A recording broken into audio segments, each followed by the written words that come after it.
बरं, अजितदादा गटाचे प्रशांत पवार देखील आपल्या बरोबर आहेत. प्रशांत पवारजी, आतापर्यंतचे हे एक्झिट पोल त्यातली आकडेवारी जर आपण लक्षात घेतली तर आमच्या वतीने जो एक्झिट पोल समोर येताना त्याच्याबद्दल गुड न्यूज सांगा आधी. तुम्हाला आधी 0 जागा दाखवत होते सगळे पोल जे आधी होते ते. आता मात्र तुमचं खातं उघडतंय, 2 ते 3 जागा तुम्हाला मिळू शकतात. तुमच्या मनापासून असं वाटत असेल बारामती असावी, रायगड असावा? आमच्या 4ही जागा निवडून येणार आहेत. बर, आणि त्यातल्या त्यात बारामती तर 200% निवडून येणार आहे, त्याबद्दल काही वादच नाही. खूप ताकद लावली ना. ताकद तर इलेक्शन म्हटल्यावर ताकद तर लागणारच आहे. अजितदादा तिथेच अडकून पडावं लागलं. अजितदादांना तिथेच अडकून पडावं लागलं म्हटलं. नाही, अजितदादा तिथे कुठे, बाकी ठिकाणी पण अजितदादा गेले होते ना प्रचाराला. आमच्या इथे आर्मी मध्ये प्रचाराला आले होते, अमरावतीला प्रचारात आले होते, अजून बाकी ठिकाणी मुंबईला प्रचारात गेले होते. तर अजितदादा प्रत्येक ठिकाणी प्रचारात होते आणि मी त्यांच्याबरोबर 2-3 ठिकाणी प्रचाराला होतो विदर्भामध्ये. असं काही नाही. पण बारामतीत त्यांना विशेष मेहनत घ्यावी लागली प्रशांत पवारजी, बरोबर ना? नाही, बारामतीत विशेष मेहनत म्हणजे थोडीशी मेहनत घ्यावी लागली. शेवटी जास्त काही मेहनत नाही घ्यावी लागली अशी. तिथे जे चालू होतं की सहानुभूतीची लाट आहे, सहानुभूतीची लाट आहे. सहानुभूती जनता असं सहानुभूतीची लाट वगैरे नाही हे करत. देशाचं हे इलेक्शन आहे, देशाचं भवितव्य ठरवणारं इलेक्शन आहे. सहानुभूतीने देश चालत नसतो. ह्या जनतेने देश जो चांगला चालवतो त्याच नेत्याला मतदान करणं म्हणजेच मोदींजींना मतदान करण्याचं जे ठरवलं होतं त्याप्रमाणे जनतेने मतदान केलेलं आहे. मोदी मॅजिक तुम्हाला कामाला आलं? मोदी मॅजिक तुम्हाला कामाला आलेलं दिसतंय? मोदी मॅजिक तुमच्या कामाला आलेलं दिसतंय? नाही, मोदी मॅजिक आमच्या कामाला आलेच आहे, याच्यात काही वाद नाही. जसं आता तुम्ही मी ऐकत होतो तुमचं की उद्धव साहेबांना सहानुभूतीची लाट. उद्धव साहेब जर एकटे लढले असते तर एखाद वेळेस सहानुभूतीची लाट त्यांना फायदा झाला असता. पण ते काँग्रेसच्या मांडीवर जाऊन बसले ना, त्यांना सहानुभूतीची लाट कशी मिळणार आहे हे सांगा ना तुम्ही. आता ते म्हणतात तुम्ही मोदीजींच्या मांडीवर बसलात म्हणून. आम्ही मोदीजींच्या मांडीवर नाही बसलो, आम्ही सहानुभूतीबद्दल बोलून राहिलो. म्हणजे बारामतीत सहानुभूतीचं काहीच नव्हतं. सहानुभूतीबद्दल हे बाकीचे जे लोक बोलून आहेत त्याच्यावर मी बोलतो. काही सहानुभूतीची आवश्यकता नाही. दादा जनतेमधले नेते आहे, महेश भाऊ दिसून राहिले मला, आणि ते एक्सेप्टही करतात. त्याच्यामुळे जनतेने डिसाईड केलेलं होतं की अजितदादांबरोबर आपल्याला जायचं आहे आणि आमच्या 4च्या 4 सीटा निवडून काही. प्रशांत पवार, बारामतीकरांनी स्वीकारलेलं होतं राष्ट्रवादीची 2 शकलं होणं, पवार कुटुंब फुटणं. नाही, पवार कुटुंब फुटणं हा विषय वेगळा झाला. ही कुटुंबाची निवडणूक नव्हती, ही शेवटी देशाची निवडणूक होती. त्याच्यामध्ये राष्ट्रवादी काँग्रेस, अजितदादा गटाचे आमच्या सुनेत्रा वहिनी उभ्या होत्या.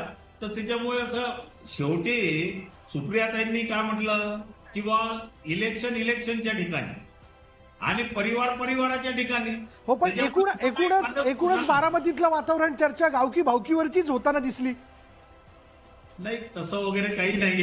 गावची भावकी असं काही नाही. जे सगळ्यात पहिले मला एक सांगा तुम्ही, सुप्रियाताईंनी काय म्हटलं होतं की राजकारण हे राजकारणाच्या ठिकाणी आहे, आमचं परिवाराच्या ठिकाणी आहे. बर, महेश तपासेंना यावरती उत्तर द्यायचं. महेश तपासे, मला प्रशांत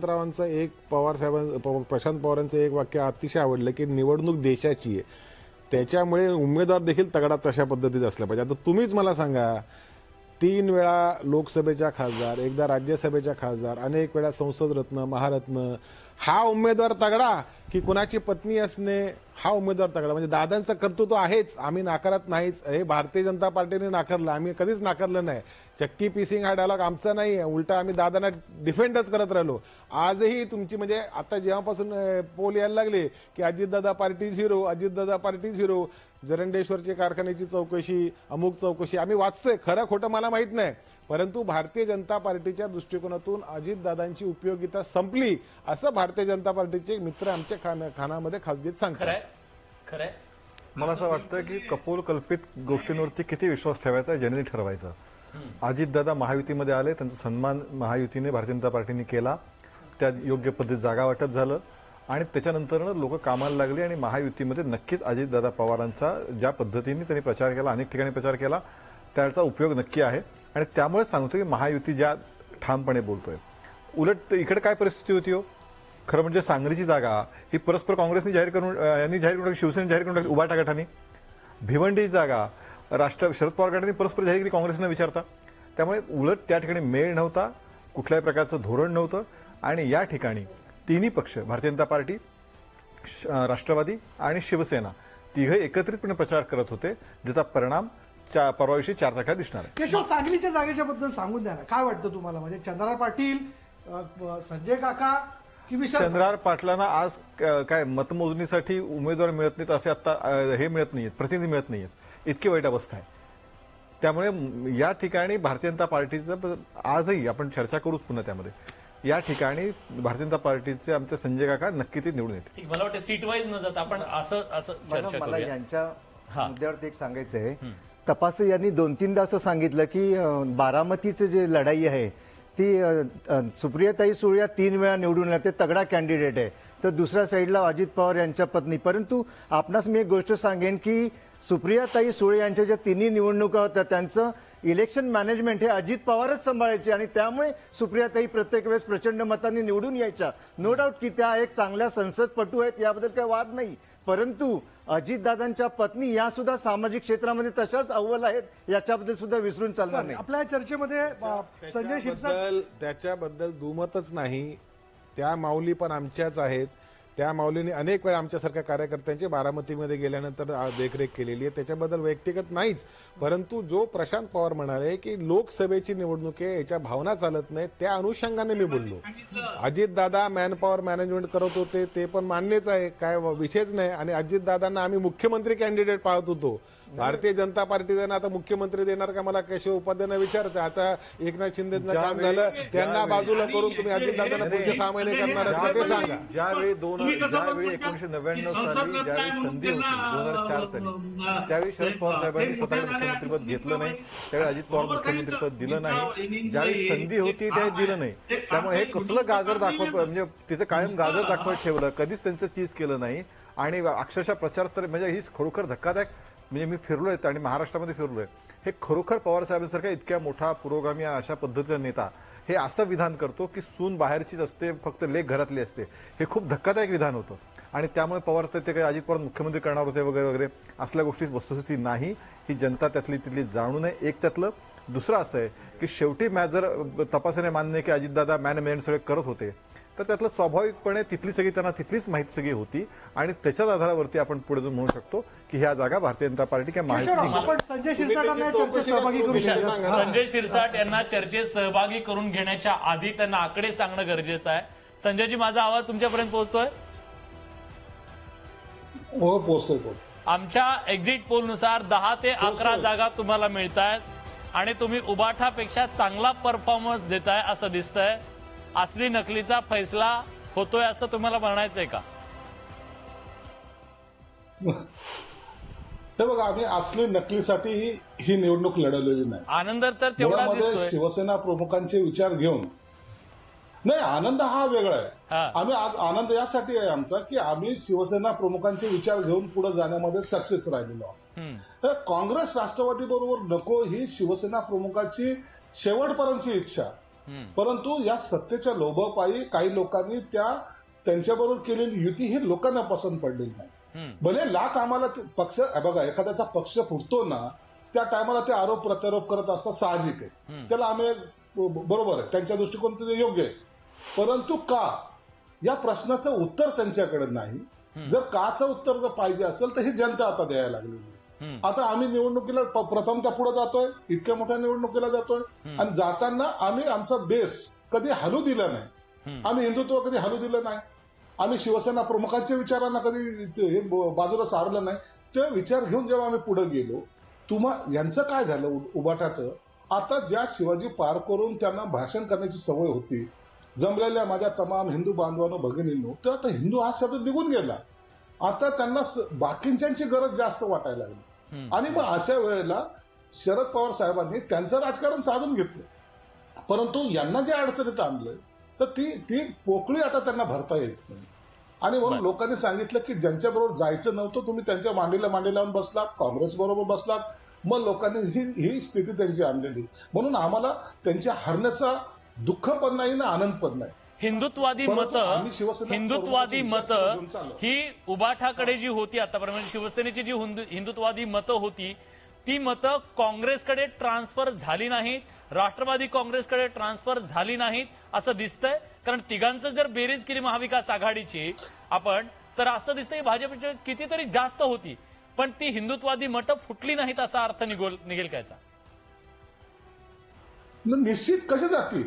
अहो काँग्रेसचे मतं सुद्धा उभाटायला भेटलेली नाही, राष्ट्रवादीची मतं उभाटायला भेटलेली नाही. हे सगळे जे झाले ना, हे मतं परिवर्तन झालेलं नाही. हिंदुत्वादी मतं काँग्रेसकडे जाण्याचा प्रश्न येत नव्हता, कारण की परंपरागत त्यांनी हिंदुत्वाचा एक वेगळा अजेंडा घेऊन मतदान हे सेट झालेलं असतं.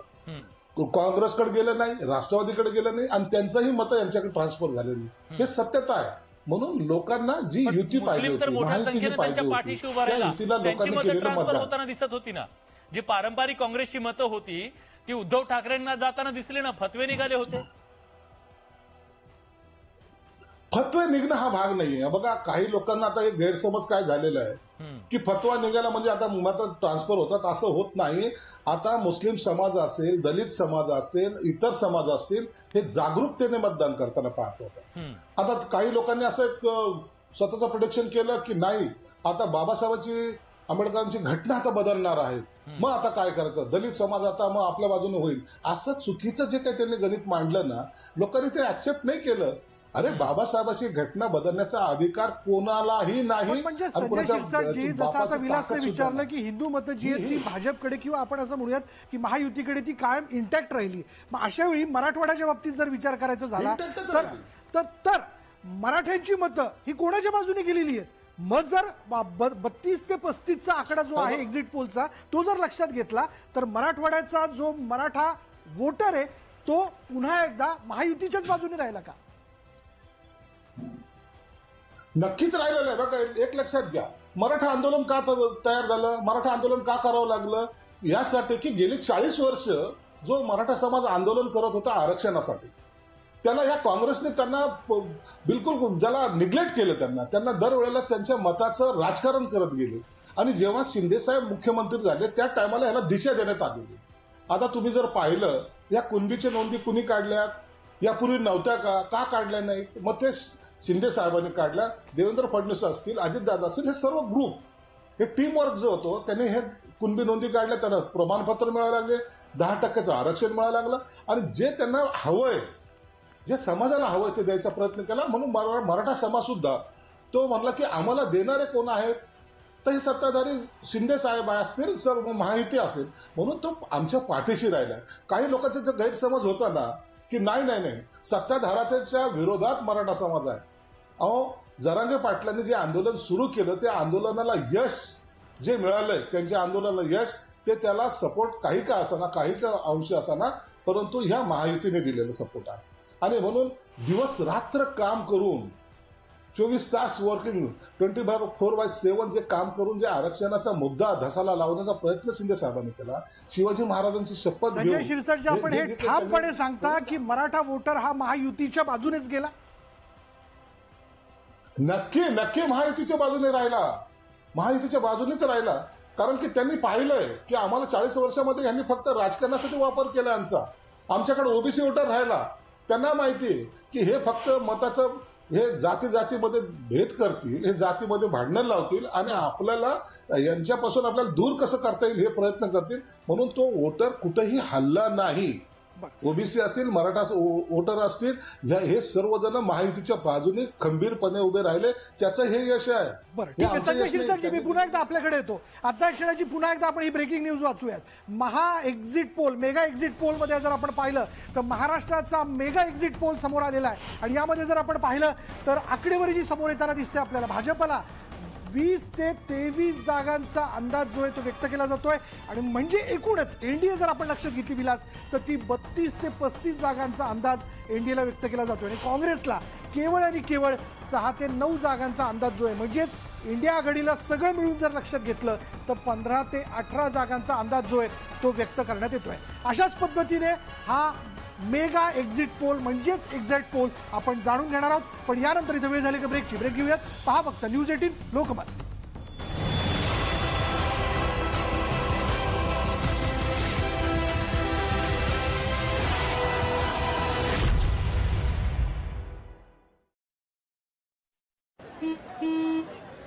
चल हो जा शुरू.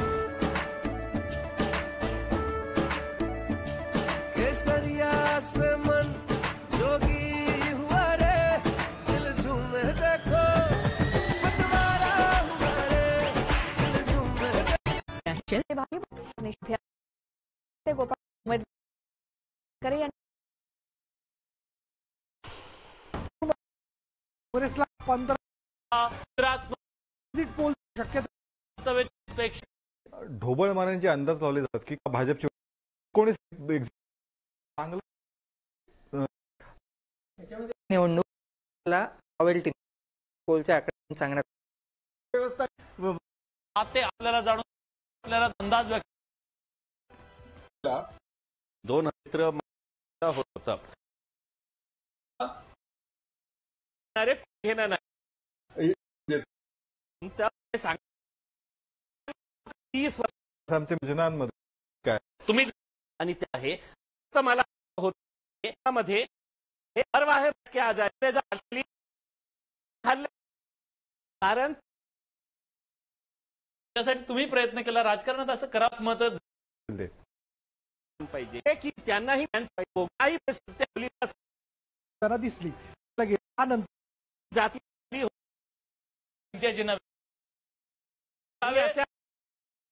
आहे की 2019 मध्ये वंचित बहुजन आघाडी दलित समाजानी 2019 मध्ये नक्की 100% एका शब्दावर तुम्हाला त्यांनी मतदान केलं. आज ते तुमच्यापासून बाजूला झाले म्हणजे तुम्ही मायनस मध्ये गेले. केशवराव, मग या सगळ्या ह्याच्यात मी काही मतदारसंघात गेलो होतो. काही मुस्लिम वर्ग असे बोलताना दिसला की उद्धव साहेब हमारी बात करते हैं, हम उनकी तरफ जाएंगे. तो जो एक फॅक्टर आहे, तो जो एक फटका, तो तुम्हाला बसू शकतो असं तुम्हाला वाटतं? असं आहे की शेवटी निवडणूक राजकारण आहे. आता स्वाभाविक एक मोठा हिंदुत्ववादी वर्ग जो परंपरागत उद्धव ठाकरेंचा होता तो दुखावला गेला होता आणि तो दुखावला गेल्यामुळेच एक मोठ्या प्रमाणामध्ये उद्धव ठाकरेंना दुसरा ऑप्शन शोधणं भाग होतं.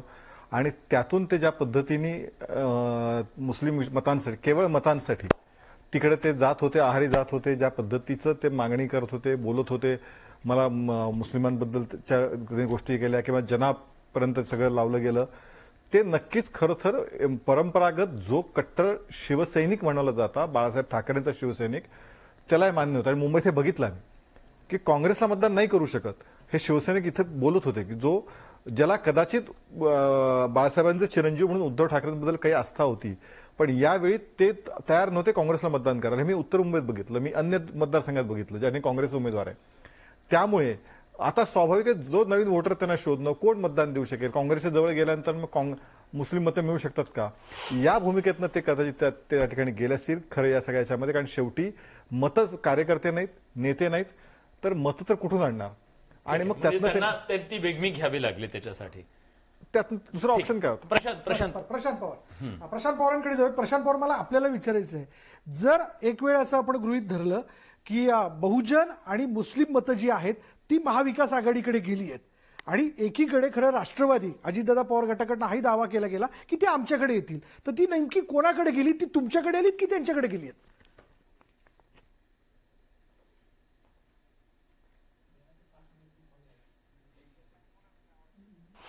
प्रशांत पवारजी, माझा आवाज येतोय आपल्याला? हा, बोला बोला बोला. माझा प्रश्न थेट होता आणि टोकदार की मुस्लिम आणि बहुजन मतं नेमकी कोणाच्या बाजूने गेली आहेत? नाही, मुस्लिम आणि जे तुम्ही म्हणून राहिले एससी समाजाची मतं वगैरे असं काही कुठे पुष्टीकरण झालेलं नाही आहे.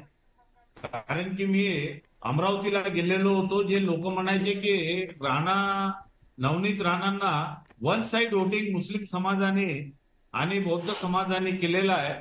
कारण की संविधानाचा हा जो विषय आहे, मी तुम्हाला सांगतो, तिथे मी ज्या ज्या लोकांशी भेटलो त्यांनी क्लिअर सांगितलं की मुस्लिम समाजाचं 22 ते 30% वोटिंग हे नवनीत राणांना झालेलं आहे.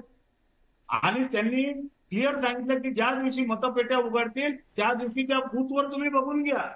हे फक्त विरोधी पक्षांनी एक नेरेटिव्ह सेट केलं होतं की संविधान बदलणार आहे, संविधान जाणार आहे. अहो, यांना संविधानाशी काहीच संबंध नाही. प्रशांत पवारजी, असं म्हटलं गेलं की ज्या राष्ट्रवादी काँग्रेसच्या पाठिंब्यावरती नवनीत राणा निवडून आल्या त्याची साथ त्यांनी सोडली, हनुमान चालिसा हिंदुत्वाची किनार त्यांनी धरली, म्हणून तो वर्ग त्यांच्यापासून दुरावला. हा फटका नवनीत राणांना बसू शकतो अशी एक शक्यता व्यक्त केली गेली.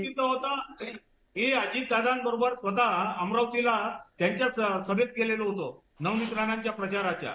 आणि त्याच्यानंतर मी एक 10-15 दिवस पहिले परत आमचे माननीय संजयजी जोशी आले होते दिल्लीवरून, त्यांच्याबरोबर मी एका कार्यक्रमात गेलो होतो. तर तिथे सगळ्या भारतीय जनता पक्षाचे, मुस्लिम आघाडीचे लोक होते, बाकी लोक होते, बाकी पक्षाचे लोक होते. त्यांनी सांगितलं की हा फार चुकीचा आहे आणि नवनीत राणा कमीत कमी 1,00,000 मतांनी निवडून येतील. आणि तुमच्या माहिती करता सांगतो मी, त्यांचा विजय रथ सुद्धा तयार झालेला आहे. तो सुद्धा विजय रथ आता फार लवकरच अमरावतीत दाखल होणार आहे. म्हणजे ज्या पद्धतीनं आमच्या पूर्व विदर्भात, पश्चिम विदर्भामध्ये या लोकांनी फक्त संविधानावर जो भर दिला तो बिलकुल चुकीचा होता. ते जनतेने त्याला एक्सेप्ट केलेला नाहीये. माननीय गडकरी साहेबांच्या याच्यात सुद्धा आमचं उत्तर नागपूर एक विधानसभा आहे, तिथे सुद्धा ते राखीव मतदारसंघ आहे, पण तिथल्या लोकांनी पण कमीत कमी 35% मतदान माझ्याजवळ पूर्ण लिस्टच आहे बूथची. आणि मी सांगितलेलं आहे की या बूथमध्ये इतकं मतदान आपल्याला 100% मिळणार आहे. पण या पद्धतीनं काँग्रेसने, म्हणजे त्याचा जो विषयच नव्हता ना, डेव्हलपमेंट बद्दल बोलू शकत नव्हते. बरं, आपला मुद्दा लक्षात आला. आपलं असं म्हणणं आहे की हा जो मतदार आहे तो आपल्या बाजूने वळला, यात काही शंका नाही असं आपलं म्हणणं आहे. पण यानंतर विलास आपल्याला पश्चिम बंगालचा संपूर्ण एक्झिट पोल जो आहे, मेगा एक्झिट पोल, तो आणि बिहार बद्दलचा मेगा एक्झिट पोल आपल्याला जाणून घ्यायचा आहे. पण बीजेपी 400 पार यामध्ये होणार का, हा देखील एक मुद्दा आहे. ज्या प्रश्नाचं उत्तर देखील आपल्याला जाणून घ्यायचं. पण आपल्याला पश्चिम बंगाल आणि बिहारचा संपूर्ण आणि उत्तर प्रदेश याचा सगळ्या टप्प्यांवरचा म्हणजे सबंध एक्झिट पोल जो आहे तिन्ही राज्यांचा, त्याची आकडेवारी आपल्याला जाणून घ्यायची आहे. पण यानंतर वेळ झाली का ब्रेकची. ब्रेक घेऊयात. पहा फक्त न्यूज 18 लोकमत.